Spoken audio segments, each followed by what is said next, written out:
എടോ ഡയറക്റ്റ് മീറ്റിന് എത്രയാകും എന്ന് പറയാം. ഷഫീന ബീവിയുടെ ചാനലിലാണ് ഈ രേണു സുധിയുടെ ആ ചാറ്റ് പുറത്തു വന്നിരിക്കുന്നത്. ചാറ്റ് വെളിയിൽ വന്നിട്ടുണ്ട്. മതി നിങ്ങൾക്ക് കിട്ടും ഇഷ്ടംപോലെ സാധനങ്ങൾ അവൾ അങ്ങനെ പബ്ലിഷ് ചെയ്യുന്നുണ്ട്. എന്തായാലും ഈ ചാറ്റിനെ കുറിച്ചിട്ടുള്ള കൂടുതൽ ഡീറ്റെയിൽസ് ഷഫീന ബീവിക്ക് മാത്രമേ അറിയത്തുള്ളൂ. എന്തായാലും പുള്ളിക്കാരി കുറച്ച് കാര്യങ്ങൾ ഇതിനെപ്പറ്റി പറയുന്നുണ്ട്. എന്തായാലും ഞാൻ ആ ചാറ്റ് ഇവിടെ വയ്ക്കും. പുള്ളിക്കാരിക്ക് ആരോ പേഴ്സണലി അയച്ച മെസ്സേജ് ആണെന്നാണ് പറയുന്നത്. എന്തായാലും രേണു ഇതിനെപ്പറ്റി പ്രതികരിച്ചിട്ടില്ല കേട്ടോ. അപ്പൊ ഇതാണ് ആ ചാറ്റ്. എടോ ഡയറക്റ്റ് മീറ്റിന് എത്രയാകുമെന്ന് രേണു സുധി കൊടുത്തിരിക്കുന്ന റിപ്ലൈ എന്താന്ന് വെച്ച് കഴിഞ്ഞാൽ മാനേജറുമായിട്ട് കോൺടാക്ട് ചെയ്യാൻ. ശരിക്കും പറഞ്ഞാൽ രേണു സുധിയാന്ന് ഞാൻ ഇവിടെ സ്ഥാപിക്കുന്നില്ല കേട്ടോ, എടുത്തു പറയുവാണ്. കാര്യം എന്താണെന്ന് വെച്ചാൽ നമ്മൾ ഒന്നും അറിയാണ്ടെങ്കിൽ പറഞ്ഞിട്ട് കാര്യമില്ല. ഇത് രേണു സുധി തന്നെയാണോ എന്നും അറിയത്തില്ല നമുക്ക്. എന്തായാലും ഈ വിഷയം ഭയങ്കര സീരിയസ് ആയിട്ടിരിക്കുകയാണ്. രേണു ഇതിനൊരു മറുപടി കൊടുക്കുന്നത് വളരെ നല്ലതായിരിക്കും. ഞാൻ എന്തായാലും വെറുതെ വന്നിരുന്ന രേണുവിനെ ഒന്നും പറയുന്നില്ല. കാര്യം അറിയാതെ നമ്മൾ ഒരിക്കലും ഒരാളെ കുറ്റം പറയുകയോ ചീത്ത വിളിക്കുകയോ ചെയ്യേണ്ട കാര്യമില്ല. അങ്ങനെ ചെയ്യാൻ പാടില്ല. ഇതിനകത്ത് ഈ സ്റ്റോറിയും അതുപോലെ തന്നെ ഓരോ കാര്യങ്ങളൊക്കെ ഇത് മൊത്തം വെച്ച് നോക്കുമ്പോഴത്തേക്ക് രേണുവിന്റെ പ്രൊഫൈൽ ആയിട്ടാണ് തോന്നുന്നത്.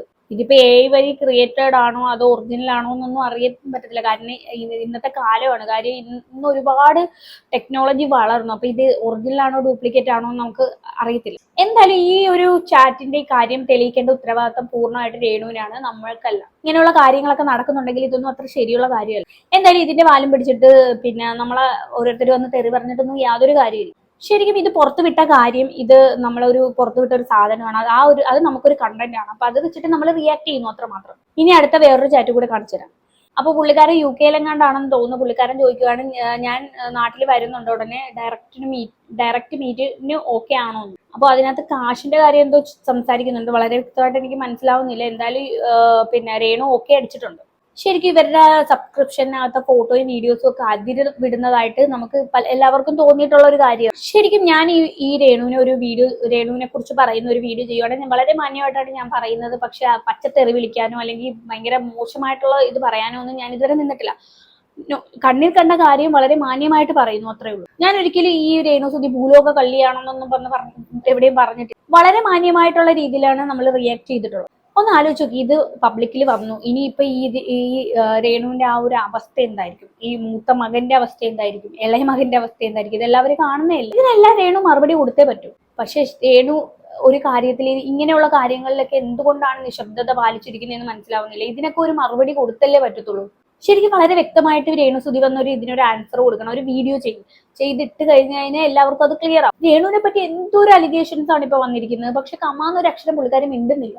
ഷഫീന ബീവി ആയിരുന്നു കുറച്ച് ദിവസം മുമ്പ് ഒരു വോയിസ് പുറത്തു വിട്ടിരുന്നത്. ദുബായിൽ തന്നെ ഉള്ള ഒരു സ്ത്രീയുടെ വോയിസ് ആണ്. അതിനെക്കുറിച്ച് ഞാൻ വീഡിയോ ചെയ്തിട്ടുണ്ടായിരുന്നു.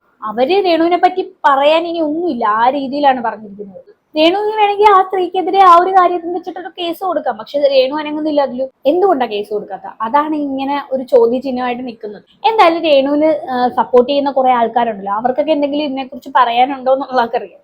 എന്താ സംഭവം ആർക്കറിയാം. രേണുവിനെ ആരൊക്കെ നെഗറ്റീവ് പറയുന്നെന്ന് നോക്കി രേണുവിനെ സപ്പോർട്ട് ചെയ്യുന്നവർ പുറകെ നടക്കുവാണ്. എന്താണ് ആരൊക്കെ നെഗറ്റീവ് പറയുന്നുണ്ട്. പക്ഷെ അതല്ല നിങ്ങൾ നോക്കേണ്ടത്.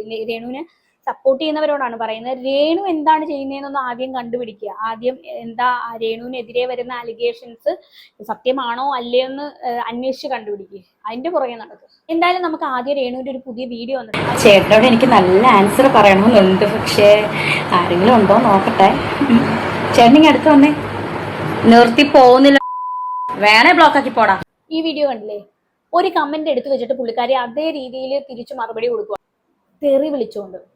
മാന്യത നോക്കിക്കോണം. രേണുവിന്റെ വിചാരം ഇതൊക്കെ അടിപൊളിയാണെന്നാണ്. നാണം കെടാൻ ഏത് രീതിയിലും തയ്യാറായി നടക്കുന്ന ഒരു സ്ത്രീയാണ് രേണു സുധി. അതാണ് എനിക്ക് ഫീൽ ചെയ്യുന്നത്. കാരണം ഈ ഒരു ചീൽ കമന്റിനൊക്കെ ഇങ്ങനെ വീഡിയോ സഹിതം മറുപടി കൊടുക്കാൻ നിൽക്കുന്ന ഒരു പുള്ളിക്കാരിയെ കണ്ടില്ലേ? എന്താണിത്? ഇൻസ്റ്റാഗ്രാം യൂസ് ചെയ്യുന്ന ഒരുപാട് കുട്ടികളുണ്ട്. എത്രയോ പിള്ളേര് കാണുന്ന ഒരു പ്ലാറ്റ്ഫോമാണിത്. ഇവിടെ വന്നിട്ട് ഈ ഒരു കമന്റിന് മാത്രം റിപ്ലൈ കൊടുക്കുന്ന ആ ഒരു രീതി നിങ്ങൾ കണ്ടില്ലേ? കുറച്ചൊക്കെ രേണുവിന് ഒതുങ്ങാൻ വയ്യ. ഓൾറെഡി ഓരോ കാര്യങ്ങൾ കാണിച്ച് ഭയങ്കര പ്രശ്നങ്ങളും കാര്യങ്ങളും ഒക്കെ ആയിട്ട് ഇരിക്കും. അതിന്റെ ഇടക്കാണ് ഇങ്ങനെ വന്ന് പറയുന്നത്. ഞാൻ ഒരൊറ്റ കാര്യം ചോദിച്ചോട്ടെ. ഈ ചെറിയൊരു റിപ്ലൈ നിർത്തിപ്പോടി ഇങ്ങനെ പറഞ്ഞിട്ടുള്ള ഒരു ക്വസ്റ്റ്യന് ഒരു കമന്റ് ഇട്ടപ്പോൾ അതിന് മറുപടിയുമായിട്ട് വന്നിട്ട് തിരിച്ച് അതിന്റെ അപ്പുറത്തെ രീതിയിലാണ് അവരും മറുപടി കൊടുത്തേക്കുന്നത്. ഓക്കെ, സമ്മതിച്ചു. പക്ഷെ ഇത്രയും അലിഗേഷൻസ് വന്നിട്ട് എന്തുകൊണ്ട് രേണു കമ്മാന്ന് ഒരു അക്ഷരം മിണ്ടുന്നില്ല? അത് അപ്പോൾ സത്യമുള്ളത് കൊണ്ടല്ലേ ഇവർ മിണ്ടാതിരിക്കുന്നത്? ഇപ്പൊ വന്ന ഒരു അലിഗേഷൻ ഉണ്ടല്ലോ, അത് വലിയ രീതിയിൽ വിവാദമാവുകയോ ചർച്ചയാവുകയോ ചെയ്താലുണ്ടല്ലോ ഇവിടെ കൊണ്ടൊന്നും നിൽക്കത്തില്ല. എന്നാലും ഷഫീന ബീവി പറഞ്ഞ കുറച്ച് കാര്യങ്ങളോടൊന്നും കേൾക്കാം. ല്ലേ ഞാൻ എന്തായാലും സസ്രപ്പിച്ചൊന്നും ഓപ്പൺ ചെയ്ത് വെച്ചിട്ട് തുണിയും കീറി കാണിക്കുന്നില്ലല്ലോ.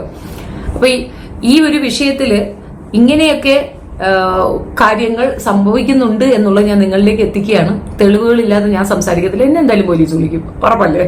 ഒരു വിഷയത്തിൽ ഇറങ്ങിയ പോലീസ് അപ്പം എന്നെ വിളിക്കും. ഇപ്പൊ കണ്ടില്ലേ, ഇത് സത്യമാണ്. കാര്യം എന്താന്ന് വെച്ചാൽ ഇങ്ങനെ ഒരു ചാറ്റും കാര്യങ്ങളും ഒക്കെ എടുത്ത് ഇട്ട് കഴിഞ്ഞു കഴിഞ്ഞാൽ ഇവർക്ക് കേസ് കൊടുക്കാം ഷെഫീന ബീവിക്കെതിരെ. കാര്യം എന്നെ ഇങ്ങനെ ചാറ്റും കാര്യങ്ങളും ഒക്കെ കാണിച്ചിട്ട് അപകീർത്തിപ്പെടുത്താൻ നോക്കി എന്ന് പറഞ്ഞിട്ട് ഒരു കേസ് കൊടുക്കാം. അതായത് സ്ത്രീത്വത്തെ അപമാനിക്കാൻ ശ്രമിച്ചു. ഇങ്ങനെ ഒരു കംപ്ലൈന്റ് കൊടുത്തു കഴിഞ്ഞാൽ എന്തായാലും പണി കിട്ടും, അത് ഉറപ്പാണ്. ചിലപ്പോ ഇനി റിയാക്ട് ചെയ്തവർക്ക് എതിരെയും ചിലപ്പോൾ കേസ് കൊടുക്കാം. പിന്നെ വേറൊരു കാര്യം എടുത്തു പറയാനുള്ള, പോലീസുകാര് പിന്നെ ഈ കംപ്ലൈന്റ് കൊണ്ട് കൊടുത്തു കഴിഞ്ഞിട്ടുണ്ടെങ്കിൽ എങ്ങനെയാണെങ്കിലും നമ്മളെ ചെക്ക് ചെയ്യും. നമ്മൾ എന്തൊക്കെ സംസാരിച്ചിട്ടുണ്ട്, നമ്മൾ എന്തൊക്കെ പറഞ്ഞിട്ടുണ്ട് വീഡിയോയിൽ എന്നെല്ലാം വളരെ ഉള്ളിൽ തെറ്റാതെ എല്ലാം കുത്തിയിരുന്ന് നോക്കുക. രേണുവിനാണെങ്കിൽ അറ്റ്ലീസ്റ്റ് ഈ നാട്ടുകാരുടെ വായ അടപ്പിക്കാൻ വേണ്ടിയിട്ട് അതെങ്കിലും ചെയ്തല്ലേ പറ്റും. എന്തായാലും ബാക്കിയും കൊടുക്കും. അപ്പൊ ഞാൻ അവർക്ക് കാണിച്ചു കൊടുക്കാനുള്ള സാധനം ഞാൻ ചേർത്ത് വയ്ക്കത്തില്ലയോ? അതിൽ ഏകദേശം 1-2 ഈ വരുന്നത്. അപ്പൊ ഇതിനകത്ത് എന്താണ് പറയണത്? ആള് UK-യിലാണ്, നാട്ടിലെത്തുമ്പോ കാണാൻ താല്പര്യമുണ്ട്. അതിന്റെ റേറ്റ് എത്രയാണ്? അപ്പൊ റേറ്റ് ഡിസ്കസ് ചെയ്യുന്നത് ആരാ? കരിസ്മയാ? ആരെ കേട്ടല്ലോ, റേറ്റ് എത്രയാണ് രേണുവിന്റെ വില എന്നുള്ളത് വരെ പിന്നെ നിശ്ചയിക്കുന്നത് മാനേജർ ആണെന്നാണ് ഷഫീന ബീവി പറയുന്നത്. അങ്ങനെ ഉണ്ടെങ്കിൽ ഇതിന് ആൻസർ കൊടുക്കേണ്ട കരീഷ്മ ഉൾപ്പെടെയാണ്. ശരിക്കും ഒന്നുമില്ലെങ്കിലും നമ്മുടെ ഈ ഓരോ വീഡിയോയും കാര്യവും കോപ്പും ആൽബവും ഒക്കെ ഉണ്ടായിരുന്നല്ലോ. ഒന്നുമില്ലെങ്കിലും ആൾക്കാർ ഇതൊക്കെ കണ്ട് ചിരിക്കുമായിരുന്നു. രേണുവിന്റെ കുറെ കോമാളിത്തരങ്ങളൊക്കെ കാണിക്കുന്നതുകൊണ്ട് അത് എൻജോയ് ചെയ്തില്ലെങ്കിലും ആൾക്കാർ കോമഡി രീതിയിൽ കണ്ടുവിടുമായിരുന്നു. ഇത് ആ ലെവലിൽ നിന്നൊക്കെ മാറി വേറെ യൂണിവേഴ്സിലേക്കൊക്കെ കാര്യങ്ങൾ പോയിക്കൊണ്ടിരിക്കുകയാണ്. എന്തുവാടെ ഇത്? ഒന്ന് ആലോചിച്ച് നോക്കിയേ. മരിച്ചുപോയ ഒരു മനുഷ്യന്റെ പേരിൽ ഇത്രയൊക്കെ ഫേമസ് ആവുന്നു, ഇങ്ങനെയുള്ള ഒരുപാട് അലിഗേഷൻസ് വരുന്നു, ഒത്തിരി ആൾക്കാരുടെ വായിലിരിക്കുന്നതൊക്കെ കേൾക്കുന്നു, തോന്നിവാസം കാണിക്കുന്നു. എന്താണിത്? ബിഗ് ബോസിൽ പോകുന്നു, അവിടെ ഓരോ വിവാദങ്ങളും കാര്യങ്ങളും ഉണ്ടാക്കുന്നു. എന്തെല്ലാം വിഷയമാണ് നമ്മുടെ ഇവിടെ ഈ രേണുസുതി കാരണം ഉണ്ടായിരിക്കുന്നത്. പക്ഷെ എന്നിട്ടും ഇവരെ സപ്പോർട്ട് ചെയ്യുന്ന ഒരുപാട് പേരുണ്ടെന്ന് ആലോചിക്കുമ്പോഴാണ്. പക്ഷെ എന്തുകൊണ്ടാണ് അവർ സപ്പോർട്ട് ചെയ്യുന്നതെന്ന് വെച്ചാൽ ആ 2 പിള്ളേരെ ഓർത്തിട്ടായിരിക്കും. അല്ലേ, ഒരു വിധവയല്ലേ, എങ്ങനെയെങ്കിലും ഒക്കെ ജീവിക്കട്ടെ, 2 പിള്ളേരെ നോക്കണ്ടേ, ഇതൊക്കെ ആയിരിക്കും അവരുടെയൊക്കെ മനസ്സിൽ. എന്തായാലും ഏത് ലെവലിലേക്കൊക്കെയാണ് പോയിരിക്കുന്നതെന്ന് നിങ്ങളൊന്ന് ആലോചിച്ച് നോക്കിയേ. എന്തായാലും ഞാൻ പ്രാർത്ഥിക്കുന്നു ഇത് അവരുടെ ചാറ്റ് ആവല്ലേ, അല്ലാതെ എന്ത് പറയാം. ശരിക്കും അവർ നശിച്ചു കാണണമെന്ന് ഒരു മനുഷ്യരും ആഗ്രഹിക്കുന്നില്ല.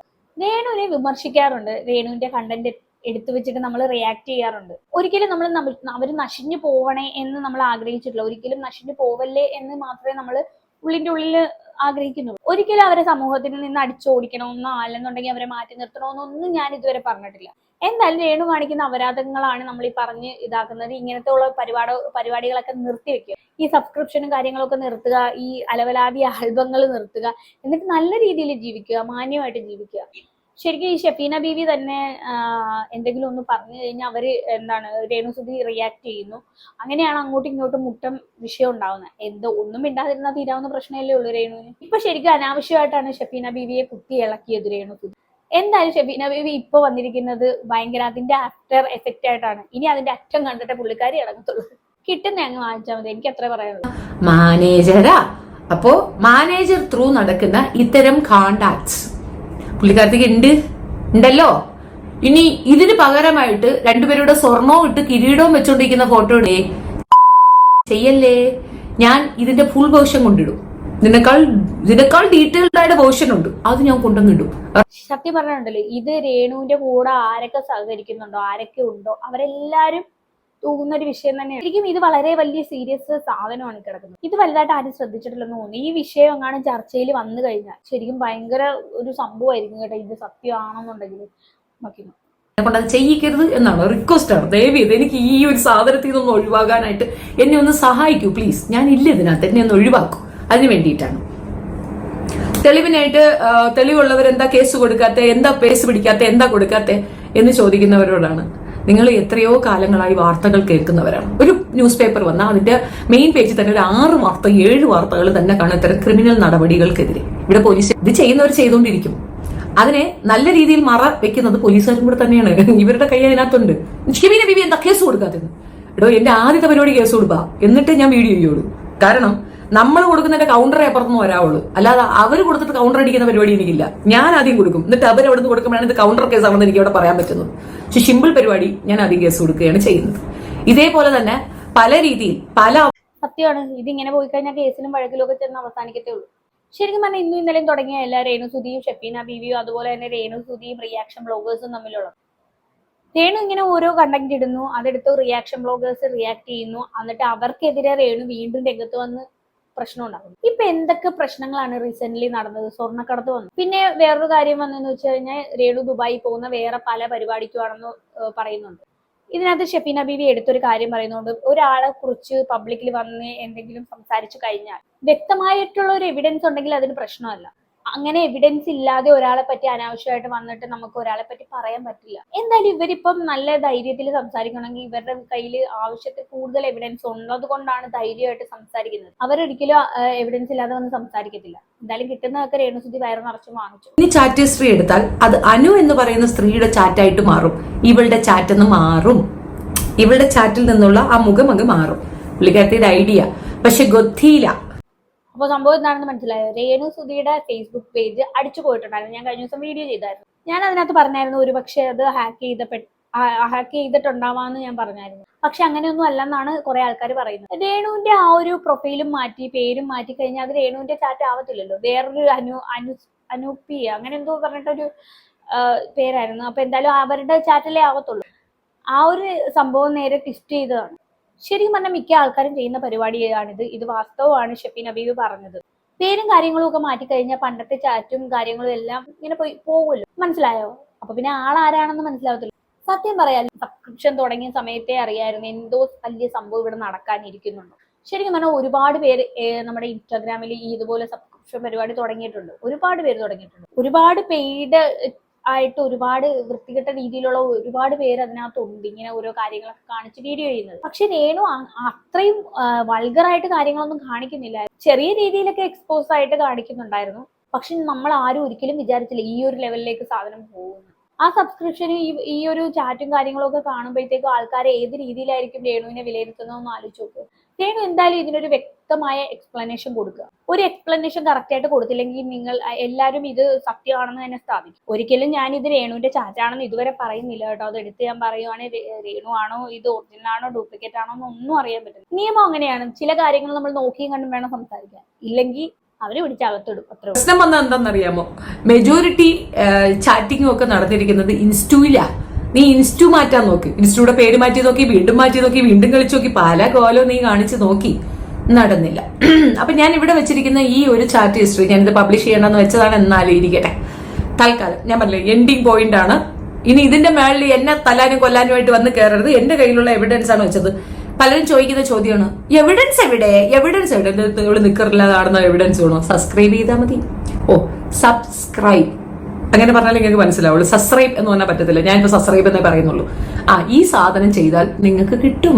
ഇഷ്ടംപോലെ സാധനങ്ങൾ അവൾ എങ്ങനെ പബ്ലിഷ് ചെയ്യുന്നുണ്ട്. അതിനെ അവർ ദേഷ്യപ്പെട്ടിട്ടില്ലേ?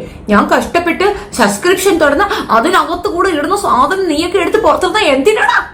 ഇത്രയും വലിയ ഗുരുതര ആരോപണം വന്നിട്ട് എന്തുകൊണ്ട് നിങ്ങൾ പ്രതികരിക്കുന്നില്ല? എവിടെ പോയി നിങ്ങളുടെ നാക്ക്? എനിക്ക് മനസ്സിലാവുന്നില്ല. ഇനിയിപ്പോ എന്തായാലും പിന്നെ വന്ന് പറയുമായിരിക്കും, ഞാനിതൊന്നും കണ്ടില്ല, ഞാനൊന്നും കാണാറില്ല, ഞാനൊന്നും മൈൻഡ് ചെയ്യാറ് പോലും ഇല്ല എന്നൊക്കെ ചിലപ്പോ വന്ന് പറയും. ഇപ്പൊ കണ്ടില്ലേ പബ്ലിക്കായിട്ട് വന്ന് തെറി വിളിക്കുന്നത്? അതാകുമ്പോ വൈറലാവാലോ. ചോദിച്ചത് കേട്ടില്ലേ? അപ്പം നിങ്ങൾ അത് ചെയ്തിട്ട് അവിടെ പോയി കാണുക. ഇഷ്ടംപോലെ സാധനം ഇങ്ങനെ പബ്ലിഷ് ചെയ്യുന്നുണ്ട്. ചില സ്ത്രീകളെ തിരുത്താൻ പറ്റത്തില്ല. ഞാൻ വെച്ചൊഴിയുന്നു. അയ്യോ ഞാൻ സുല്ലിട്ട്, ഞാൻ തോറ്റു, ഞാൻ തോൽവി സമ്മതിച്ചു. നമ്മള് വ്യക്തിത്വവും അഭിമാനബോധവും പറഞ്ഞു കൊടുക്കേണ്ടത് ആ ബോധമുള്ള സ്ത്രീകളെയാണ്. അഥവാ തെറ്റിലേക്ക് പോയി ചാടിയാലും ചില സമയത്ത് നമ്മളുടെ സംഭാഷണം കേൾക്കുമ്പോൾ ഞാൻ ചെയ്യുന്നത് ശരിയല്ല, തെറ്റാണ്, ഇങ്ങനെ എനിക്ക് ഈ സബ്സ്ക്രിപ്ഷനെ പറ്റിയും കാര്യങ്ങളും ഒക്കെ രേണുവിന്റെ കുടുംബക്കാരാണ് പറഞ്ഞു മനസ്സിലാക്കേണ്ടത്. ശരിക്കും ഒരു മാതാപിതാക്കൾക്കും ഇത് സഹിക്കത്തില്ല ഇങ്ങനെയൊന്നൊക്കെ കാണിക്കുന്നത്. ഇങ്ങനെയുള്ള പ്രവൃത്തികളൊക്കെ ചെയ്യുമ്പോൾ ഒരു വാണിംഗ് കൊടുക്കേണ്ട തീർച്ചയായിട്ടും കുടുംബക്കാരാണ്, മാതാപിതാക്കളാണ്. ഇതിപ്പോ അവർക്കും യാതൊരു വിഷയമില്ല.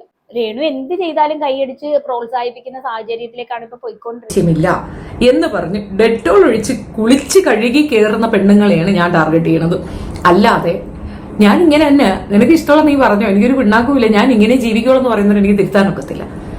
എല്ലാവരും ആഗ്രഹിക്കുന്നത് വീട്, അത്യാവശ്യം ചുറ്റുവട്ടം, സ്വസ്ഥമായി ജീവിക്കാനുള്ള സാഹചര്യം ഒക്കെയാണ് എല്ലാവരും ആഗ്രഹിക്കുന്നത്. കാലുണ്ടെങ്കിൽ ഞാൻ ഇതൊക്കെ കളഞ്ഞിട്ട് ഒരാൾ പശുവിനെ വാങ്ങിച്ചു വളർത്തും. അങ്ങനെയും ജീവിക്കാം, സ്വസ്ഥമായി ജീവിക്കാം. കാടി മൂടി കുടിക്കണമെന്ന് പറഞ്ഞിട്ടില്ലേ? കാടിയാണെങ്കിലും മൂടി കുടിക്കണമെന്ന് പഴമക്കാര് പറയത്തില്ലേ?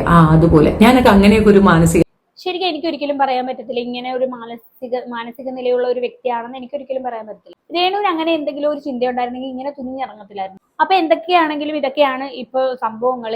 എനിക്ക് കൂടുതലൊന്നും സംസാരിക്കാനില്ല. ഇത് കണ്ടിട്ട് എന്താണ് തോന്നിയെന്ന് വെച്ചാൽ താഴെ കമന്റ് ബോക്സിൽ കമന്റ് ചെയ്യുക. അടുത്തൊരു വീഡിയോയിൽ കാണാം. അതുവരെ ബൈ ബൈ.